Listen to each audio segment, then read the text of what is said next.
Los activos argentinos presentaron una semana no apta para cardíacos. En la antesala de las PASO, los globales argentinos alcanzaron su máximo nivel en el año, pero enfriaron el rally durante los días posteriores.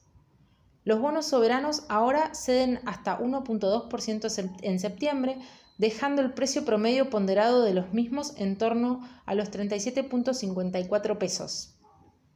Más allá del contexto deteriorado actual, el mercado apuesta a un resultado electoral que encamine al país a la senda de la racionalidad y crecimiento que necesita. Si Argentina logra bajar su costo de financiamiento, aumenta la probabilidad de acceder al mercado internacional, para cuando el perfil de vencimientos se vuelva muy abultado durante el 2024 y 2025. En caso de que esto suceda, los instrumentos con cláusulas legales más débiles y pagos escasos en los primeros años serán los más beneficiados. Luego del despegue de agosto, donde el Merval medido en dólares creció más del 20%, el índice presenta más turbulencias en septiembre. Hacia el comienzo de esta segunda semana, las cotizaciones fueron en alza, llevando al índice a los 441 puntos, su valor máximo en el año. Sin embargo, con el correr de los días, la toma de ganancias se hizo presente, provocando contracciones de entre el 1.6 y el 1.9% dentro del panel. Así, el índice presentó una reducción semanal del 1.7%. En este sentido, los activos más golpeados fueron Cablevisión, registrando una caída del 12%, seguido de Denor, 7.79%, y Holcim, con 6.84%. Por otro lado, las subas fueron lideradas por YPF, con un 6.48%, el Grupo Supervil, con un 6.28%, y el Banco Macro, con un 5.58%. En lo que respecta a volumen, observamos que tanto las noticias como las encuestas políticas han jugado un rol importante en el humor de los inversores, lo cual dejó un volumen promedio diario de 16.9 millones para el mes de agosto y de 24.1 millones en lo que va de septiembre. Así, finalmente, la contienda electoral determinará en gran parte la evolución del mercado local de acciones. La deuda en moneda local sufrió una semana complicada, en especial en los instrumentos de mayor duration. La parte media y larga de la curva SER cayó entre 0.7 y 2% en términos reales, mientras que los títulos cortos de esta misma curva e incluso las LESER cerraron prácticamente neutros. De esta forma, lo que hace unos pocos meses estaba en terreno negativo, hasta vencimientos del 2023, hoy rinde entre 4.5 y 6% por encima de inflación. No obstante, el fenómeno también se replica en otras curvas de instrumentos en pesos. Asimismo, los flujos de la industria de FCI, sobre todo SER y los temas 1, también reflejaron la preferencia por acortar duration. ¿Cuál será la razón de semejante movimiento? La incertidumbre respecto del resultado electoral empujó al mercado a pescar de conservador y limitar el potencial pérdida en caso de que el resultado electoral no sea el más optimista. Vale también resaltar la licitación de pesos que captó la atención del mercado. El equipo de Brigo obtuvo un resultado satisfactorio, logrando cubrir todos los vencimientos del próximo lunes. A pesar de que el vencimiento no parecía tan abultado, el contexto de debilidad en el mercado doméstico atentaba contra la renovación de los pagos. En resumen, Finanzas consiguió estirar el plazo medio de colocación hasta los $380, desde 138 y 178 las dos licitaciones anteriores, aunque el 78.4% de lo emitido era ajustable por inflación o devaluación.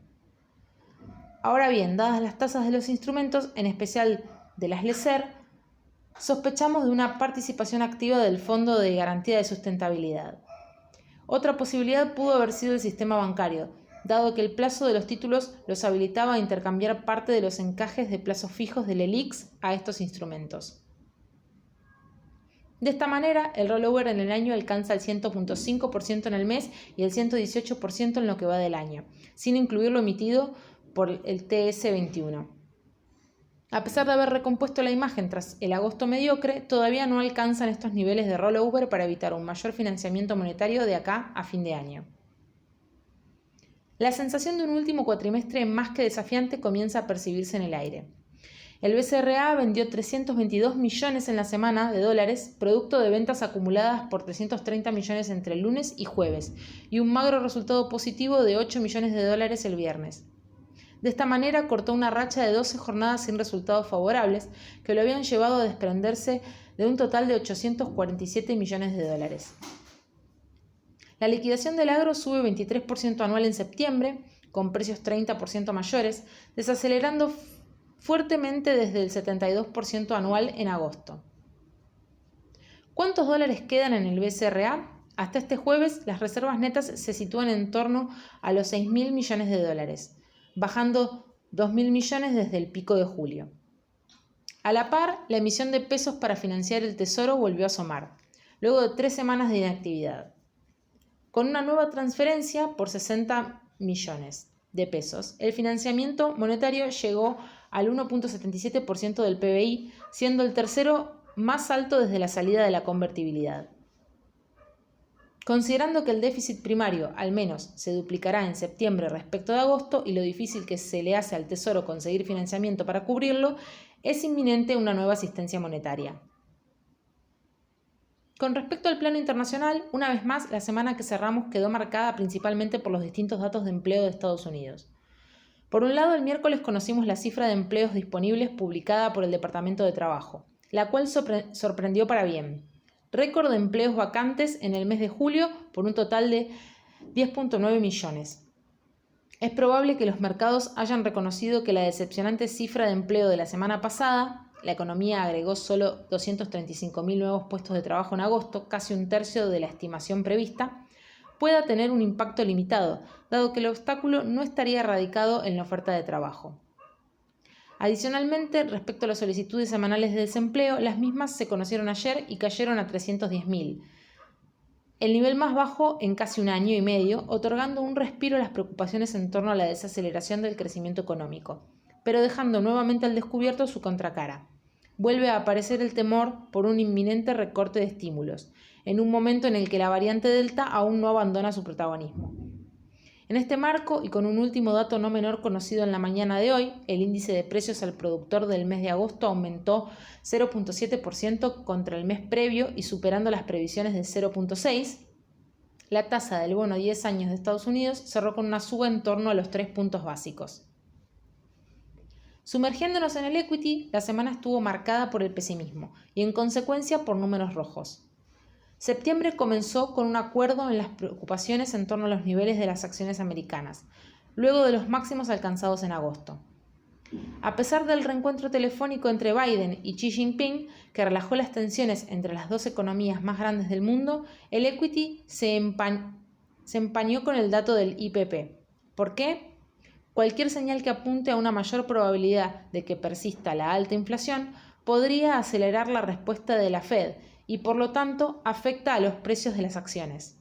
Dado esto, el Dow Jones encabezó las caídas con 2.5%, seguido por el S&P 500 que bajó 1.5% y el Nasdaq 1.6%. Llegó la fecha. Mucho de lo que suceda durante las próximas semanas dependerá del resultado de este domingo. Más allá de la representación dentro del Congreso, los comicios de este año podrían marcar un cambio de expectativas de cara al 2023. ¿Qué se elige? La elección tiene objetivo renovar un tercio del Senado y la mitad de la Cámara de Diputados.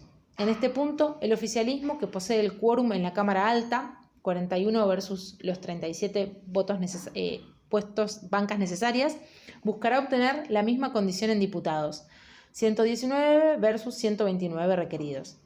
No obstante, pondrá en juego una cantidad mayor de bancas relativas en el Senado, peligrando su quórum, mientras que en diputados correrá con la ventaja de que la oposición debe defenderse su buena elección de 2017.